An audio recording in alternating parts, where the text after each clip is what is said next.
Halo, salam jumpa. Saat ini Anda sedang menyaksikan Asia Calling yang menyajikan cerita-cerita di sekitar Asia.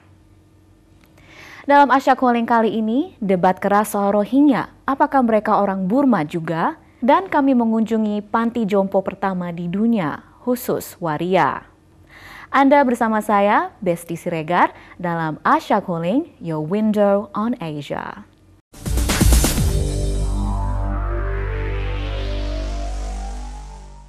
Secara tradisional, orang lanjut usia di Indonesia dirawat oleh keluarga mereka sendiri.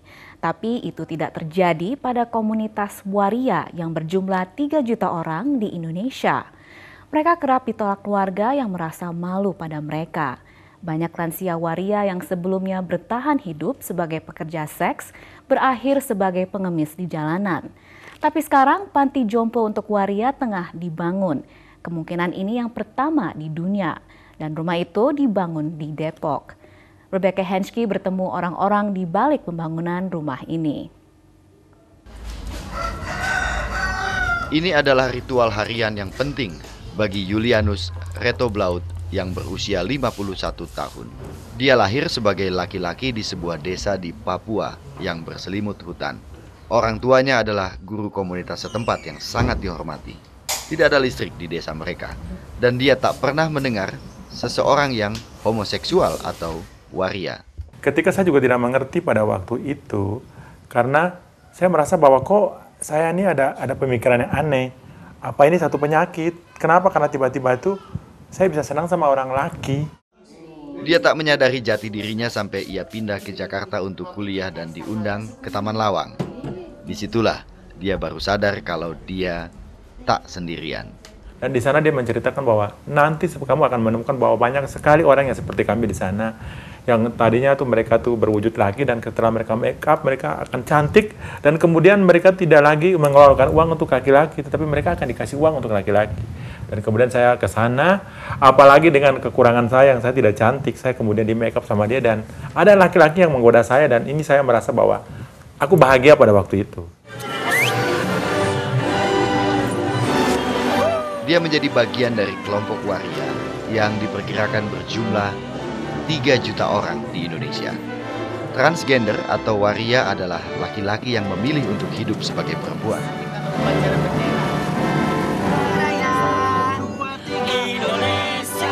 Waria punya tempat di masyarakat Indonesia. Mereka bisa bekerja sebagai pekerja salon, penghibur, tukang pijat, tapi sebagian besar dari mereka bekerja sebagai pekerja seks di jalanan.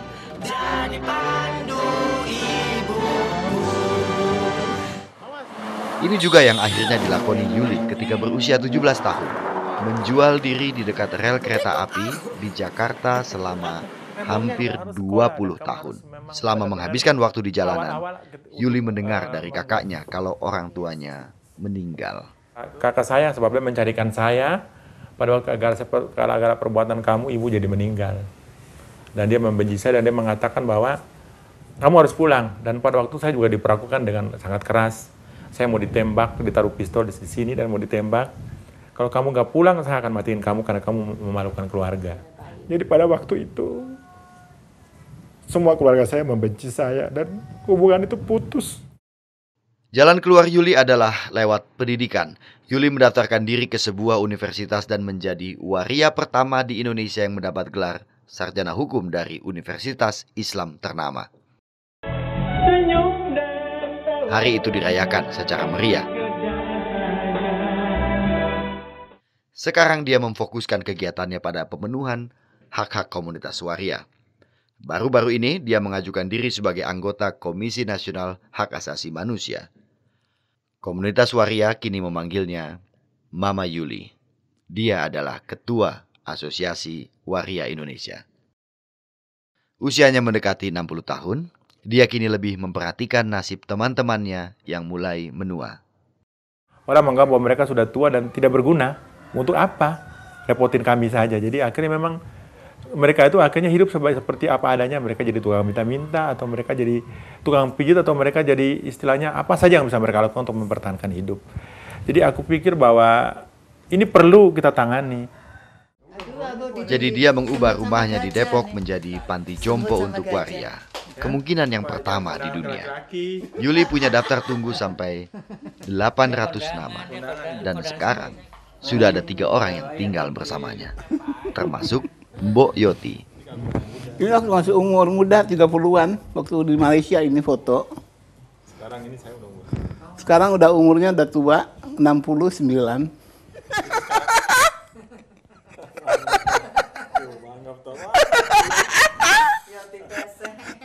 Tapi Yoti masih suka pacaran sekarang? Masih. Ditanya jawab tuh. Masih. Kalau ada yang tahu. Umurnya masih 23, jalan 24, orang Serang. Kalau sudah dia udah tua begini tapi masih laku. Keluarga Yoti berusaha keras untuk mengubahnya. Terus di strap itu lihat matahari, tidur tuh di stiker dan matahari di atas. Tapi belum kapok. Kan kalau bapak baik, mama baik, enggak, dua-duanya sama kenceng. Itu kasur punya mukul-mukul tuh, yang biasa kasur dipukul tuh, yang dari rotan, itu hal-hal dipukul pakai itu. Ketika mereka menemukan Yoti sedang berada di kamar bersama seorang laki-laki, keluarga besar langsung berkumpul dan mengusirnya. Waktu itu pas malam, hujan 12 malam tuh, sampai setengah 1 hujan tuh turun. Kamu keluar. Kedua, bisa lo begini ya? Batas aku, kamu mau mati, kamu mau hidup, kamu nggak boleh ketemu aku. Yoti saat itu masih remaja. Untuk bertahan hidup dia belajar memasak dan bekerja sebagai koki di kapal. Sekarang dia membantu panti jompo untuk waria. Mbok Sri yang berusia 73 tahun mengingatkan waria muda kalau mereka tak bisa mempertahankan kecantikan mereka selamanya. Saya bilang kamu jangan fokus di jalanan. Orang di jalan itu ada batasnya.